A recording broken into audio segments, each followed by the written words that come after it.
what are Ruchir's forecasts for 2026? And if you want to know what to do with your funds, where do you want to travel, what do you want to do, listen to each of these 10 trends. First, you said AI is a bubble. It is a bubble. And you have 4 O's that shape a bubble, any bubble.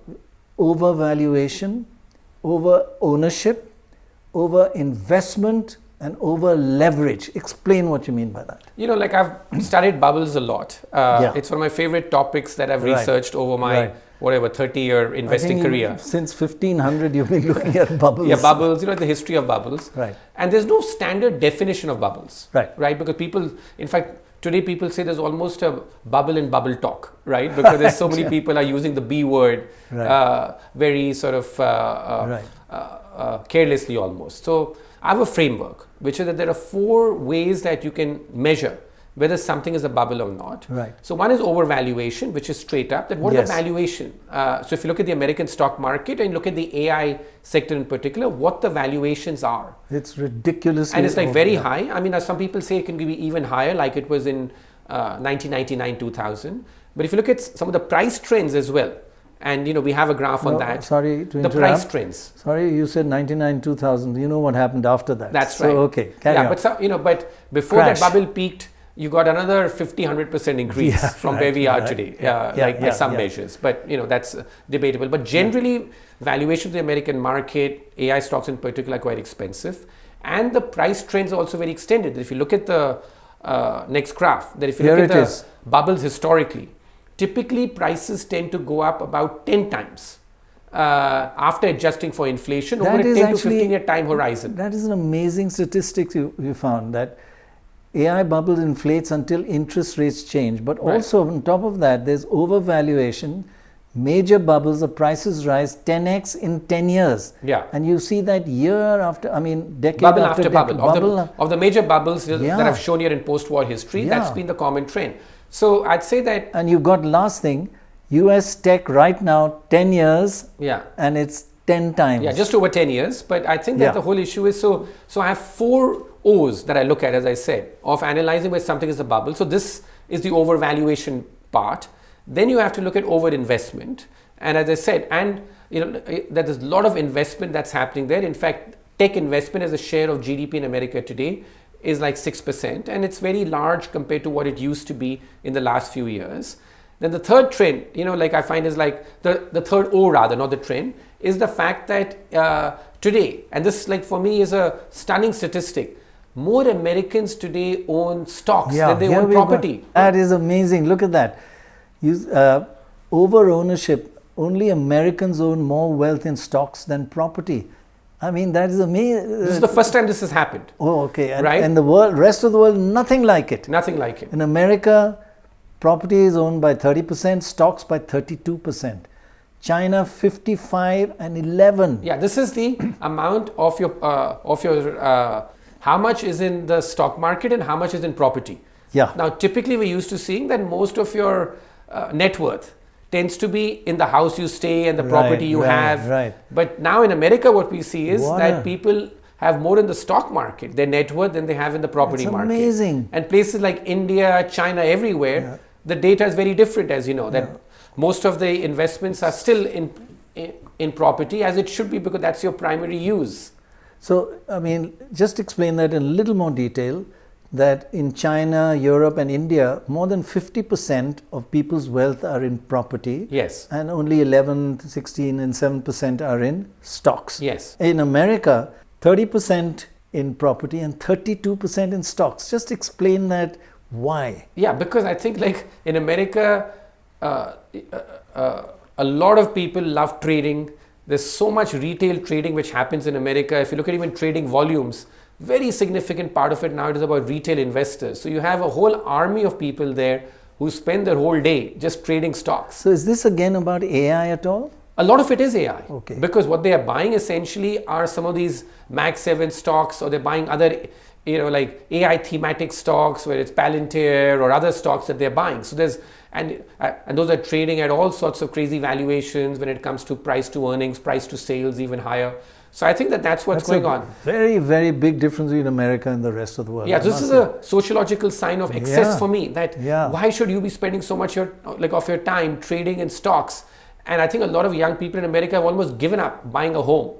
And they're saying, because it's too expensive, we'll just spend whatever we can get in terms of trading in the stock market. My God. And the other point you made, which is, again, going back, you've done so much research on that. The bubbles burst when interest rates... If I can just sort of say here one point, which is that, so we did the 4 O's here. So as I said, so we've spoken about how, it checks off here, which is that you have overvaluation, you have overinvestment, over ownership we just showed about what's going on, and the last is in terms of over leverage, and by too much debt. Now here, in all fairness, these companies have not taken on too much debt as yet, but that picture is changing very quickly, which is that they're beginning to take a lot more debt for the first time. That's what you said. Some of the ones that haven't grown that fast have taken on a lot of debt. Are beginning to take debt to catch up on the AI race. Because they're like saying, okay, we need to borrow a lot more to spend on building out these AI models, and so we're going to take a lot more debt. So it's not worrisome as yet,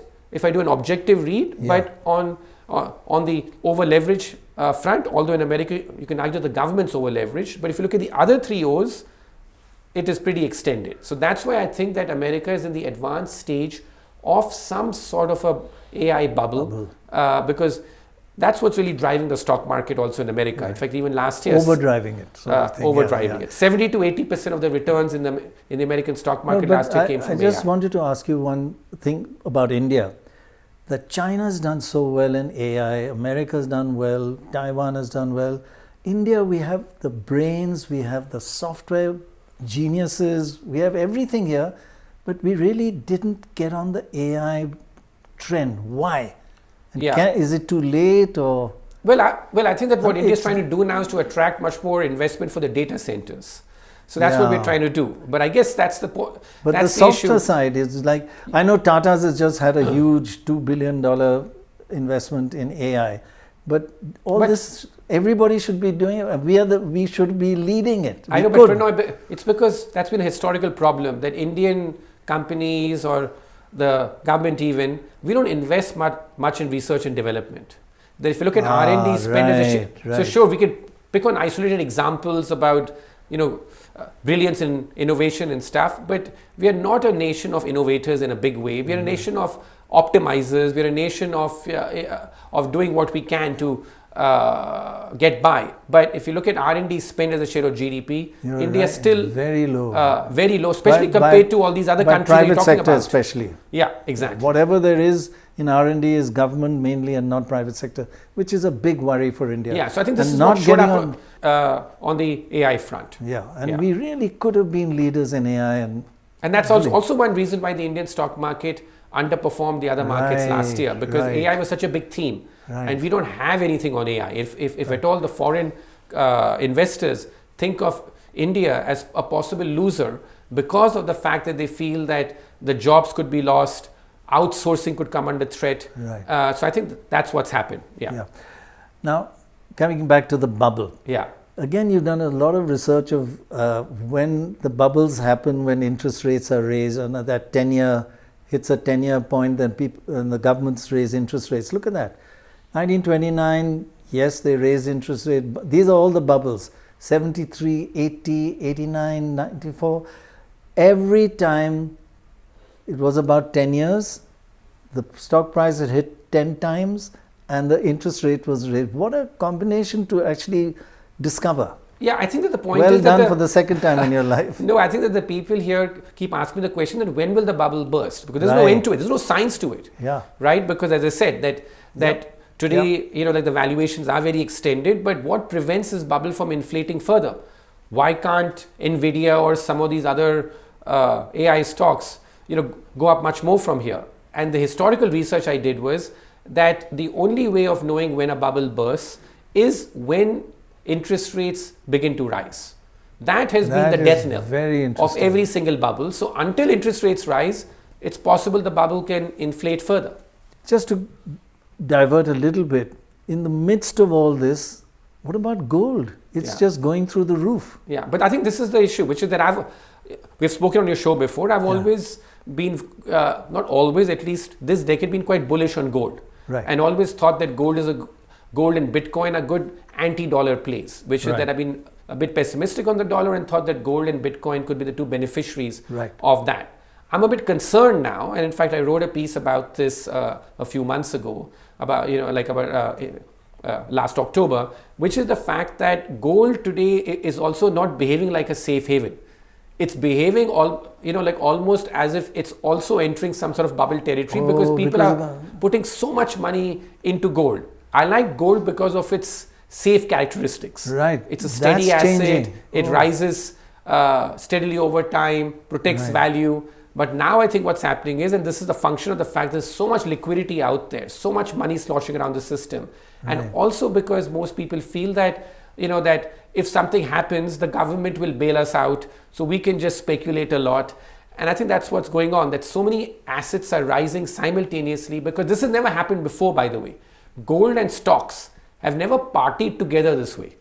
Right. Historically, what happens is that one or the other. Okay. That this sort of act as a hedge. That if stocks go up a lot, then gold typically underperforms. Right. If gold goes up a lot, it's usually in bad times, right? Because people sort of want to hedge. Stocks have gone down, and that's it. This time, what's very unusual is that gold and stocks are parting together.